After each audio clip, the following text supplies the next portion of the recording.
చెప్పాను నేను 35 సంవత్సరాలు ఒక దగ్గర పనిచేస్తే ఎంత ప్రేమాభిమానాలు టీచర్ దగ్గర పిల్లల దగ్గర ఉందో ఒక్క 3 సంవత్సరాల్లోనే నేను ఇంత సంపాదించుకున్నానంటే అది నిజంగా ఈ జన్మకు నాకు అదృష్టంగా భావిస్తున్నాను. అందుకే ప్రతిసారి అంటున్నా నేను మళ్ళీ పెట్టాలి, మళ్ళీ పుట్టాలి అని.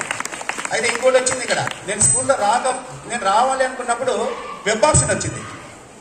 వెబ్ ఆప్షన్ వస్తే ఇక్కడ మేడం ఉన్నారు. మేడం అడిగా, ఏంటి మేడం? నాతో పాటు ఇంకో మేడం ఉన్నారు. మేడం కూడా అంటే ఎయిడెడ్ స్కూల్ నుంచి వచ్చారు. ఆ మేడం బయట చాలా చెప్పారు, వెంకటేష్ సార్కి ఈ స్కూల్లో ఎటువంటి పరిస్థితుల్లో రాదు, అది వచ్చే పరిస్థితి లేదు, ఎందుకంటే సార్ జెండు కాబట్టి అని. సో ఒక మేడంకి అడిగాను, ఏంటి మేడం అంటే, సార్ వెబ్ ఆప్షన్కు జెండా లేడా తెలియదు సార్, మీరు ఆప్షన్ పెట్టండి, మీ స్కూల్కి గ్యారంటీగా మీరే సీనియర్, జిల్లాలో మీరే సీనియర్ కాబట్టి మీరు ఇక్కడికి వస్తారన్నారు. అట్లే జరిగింది. ఆ మేడం కూడా ధన్యవాదాలు జరుపుకుంటున్నాను మేడం. మేడం గారు మళ్ళీ చెప్తారు, పేరు చెప్తారు మేడం, ఇప్పుడు వదిలేండి. So madam thank you very much madam.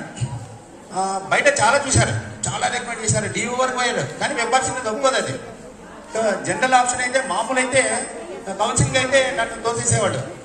చాలా చాలా చాలా ఈవెన్ భూపాల్ రెడ్డి సార్ కూడా డిఓ సార్తో మాట్లాడారు. సార్ ఇట్లా మా మేడం ఉన్నారు సార్, మా మేడం సారు వేరే దగ్గరికి వెళ్తాడు, నేను రెడీగా ఉన్నా, ఎక్కడికి పోవడానికైనా రెడీగా ఉన్నా, నేను ఎక్కడైనా పని చేస్తా. సంతెగూడూరు ఆప్షన్ పెట్టా.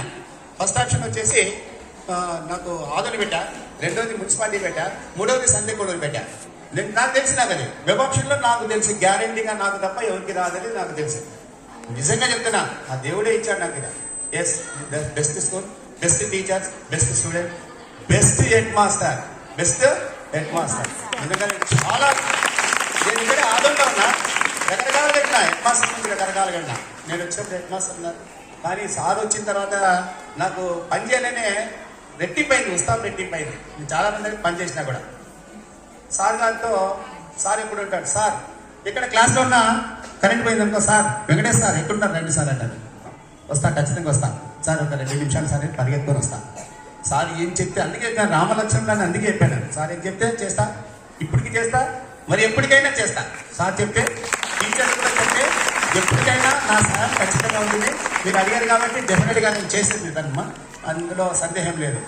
ఇంకా మా భార్య గురించి చెప్పాలి. భార్య ఎప్పుడు ఏమంటుండదంటే, నువ్వు ఎప్పుడే బయట నువ్వు మాట్లాడేది, ఇంట్లో నువ్వు మాట్లాడవు. మామూలుగా అయితే తిట్టదు, నేను చెప్తున్నాను, బయట పాడుకొని నువ్వు ఇంట్లో మాట్లాడవు, బయట అందరితో నవ్వుకుంటూ మాట్లాడతావు, ఇంట్లో మాత్రం నీ మాటలే ఉండవు అని చెప్పేటువంటిది. అది కొన్ని తప్పని పరిస్థితుల్లో అట్లా వచ్చినటువంటిది.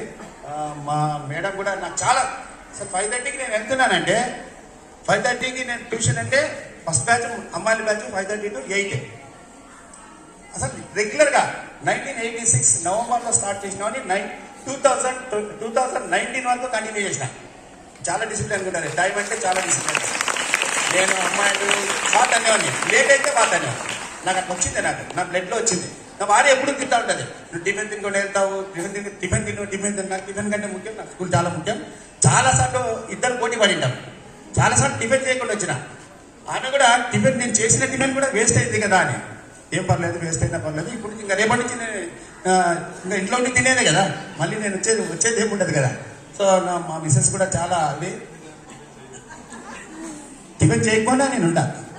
వాడు అంటున్నాడు రేపటి నుంచి ఆమె టిఫిన్ చేయదని, నేను చేస్తాను, రేపటి నుంచి నేను చేస్తాను.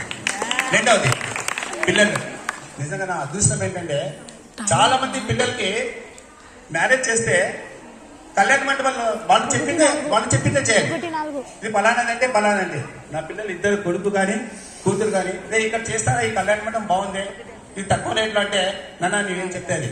రెండోది కాదు, లేదు నాకు చేకూరినే చేయాలి, 1,50,000 పెట్టాలి, నేను చేసుకోను అనేటువంటి అట్లాంటివి లేకుండా ఇద్దరు పిల్లలు కూడా అట్లే ఉన్నారు. ఆ పిల్లలతో పాటు నా కోడలు కూడా అంతే. మామూలుగా ఏం చేస్తారంటే అల్లుని చూపిస్తారు, కూతురు వచ్చేసి కాబోయే అల్లునికి ఎక్కువ ప్రిఫరెన్స్ ఇస్తారు. ఏమండి ఈ మా డాడీ ఇంత మాట్లాడాడు, ఇది బాగుందా, ఇది కళ్యాణ మండపం బాగుందా అని. ఆ విషయంలో కూడా నా అల్లుడికి నేను చాలా చాలా కృతజ్ఞతలు చెప్పుకుంటున్నాను. ఎందుకంటే అల్లుడు కూడా మమ్మల్ని ఏది మాట్లాడితే దాంట్లో చేస్తాం, ఎక్కడ ఏ గుళ్ళో అయినా చేస్తాం అనేటువంటి వాళ్ళు ఇద్దరు. ఆ కోడలు కూడా అదే మాదిరిగా, మా అల్లుడు కూడా నాకు చాలా, వాళ్ళు నాకు ఏ టెన్షన్ క్రియేట్ చేయడం లేదు కాబట్టి నేను హెల్తీగా ఉన్నా, ఇది ఖచ్చితంగా చెప్తున్నాను నేను. తర్వాత స్కూల్కి సాయం అన్నారు, ఖచ్చితంగా చేస్తాను, అందులో సందేహమే